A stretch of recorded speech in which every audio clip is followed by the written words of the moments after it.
you ever think you just might be overdoing it? Oh yeah. RevelatorAlf. Hello, welcome to RevelatorAlf. So, do you ever think you're just overdoing it? Sometimes you get a tool or a set of tools that you're never going to need, or you like to get out the tools all out on display, but you only use one little part of it. Sometimes you use something like this, a motorcycle lift jack, and really you just don't need to use it. I get into this as well all the time. I'm sure a lot of you do too. It's funny, isn't it? We actually get things that we think we're going to use and we don't use them, or we start using them in a way when we really don't need to use them at all. Now, I got this motorcycle lift a while ago. Actually, it was a replacement for another one that I had, and it's okay, it does the job, but I don't really need it to do mundane jobs like this, or pretty much 90% of the work that I do on the bike. Now, this lift is really good, I've got to say. It appears to be quite flimsy, but actually it works really well. And the link for it is actually on the product links page on my website as well, so go check that out. But do I really need to use it all the time? No. Actually, all I'd really use this for is either changing the wheels, cleaning the wheels, rotating the wheels, and maybe doing suspension work front or rear. That's about it, really.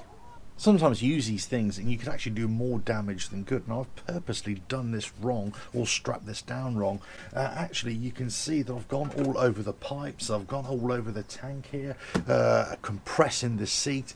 It's just not good. You want to put rags over the bike, or actually try and use multiple straps. This comes with 2 straps. I think it needs 4 straps. So you can actually tie it down at lower points either side. Going over the top is okay, but it's not really great. Ideally, you want to remove the tank, you want to remove the seat, and actually grip onto the frame somehow. Alright, that'll do for this side. Let's do the other side.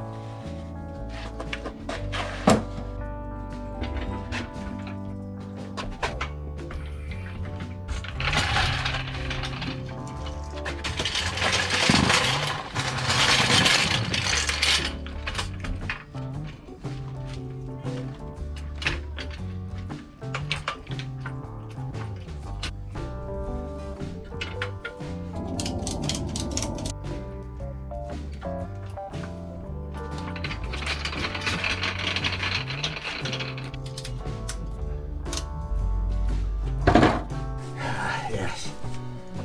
And you see, overthinking the problem again. Always a recipe for disaster. Actually, I've watched quite a few videos where they only show this jack going in from on the one side, but actually you can do it from both sides quite easily. And in this case, you just need to put it behind the jiffy stand. Just put it behind. Job's a good one. Make sure it's stable on the frame rails. Strap it down. That's it. But you're only ever going to need it for wheels and suspension, really. It does make it a nice height to work on, at least the bike's level. But if you want to try and use this for servicing, it's not going to be any good, because you need to get to the underside to undo the drain plugs. But actually, overall, yeah, they're all right. It's funny, by the time this video comes out, it will be 2 weeks after I put out an Instagram post where I showed a photo of this under the bike, and I cheekily put under there, yeah, I'm using the lift to change my spark plugs, or check the gap on my spark plugs. You wouldn't believe the amount of emails that I got saying, why are you using that for your spark plugs? It was a joke. And that's the point, isn't it? Using stuff we just don't need, overthinking things, buying stuff we just don't need, when actually all you need is a set of basic tools for general home maintenance, the ability to be able to take a wheel off, put it back on again, undo a couple of bolts here and there. Unless you're getting really deep into the bike, splitting engines and stuff like that. But let's face it, when was the last time that you split an engine at home on your bike? Hardly ever, never.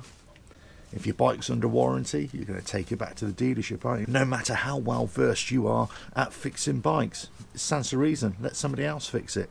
And even if you are really competent at fixing bikes, actually you just might not have the specific tools for this particular bike that you have. Do you know what? Sometimes just send it to somebody else and you can use your time to do something else, like clean your hands. I've got to say, in terms of the straps, what I've found the best way to use these straps is that you loop them around the front peg brackets, around the handlebars, and then the rear strap you actually loop around the rear peg bracket over the seat. Yeah, put something here to stop the compression on the seat. I prefer to have 4 straps to either side. I think that'd be a lot better. You've got to be careful how you strap this down as well, because the bike can be pulled over as you're jacking it up. That's never a good idea. Right, couple more jobs to do on the bike, then well, it's too nice to be sat indoors doing this. I'm going out for a ride. Maybe you should too. Time to get on it. Catch you again. Like, share, subscribe, all that kind of stuff. Keeping it simple is something that I try to live by. I do tend to overcomplicate things at times. Sometimes I do it just for fun. Sometimes I do it just to keep the old grey matter ticking over. But actually, keeping it simple is the way to go, honestly. And possibly not recording a video in front of a play park at the weekends. Yeah. Right, catch you again. Ta-da.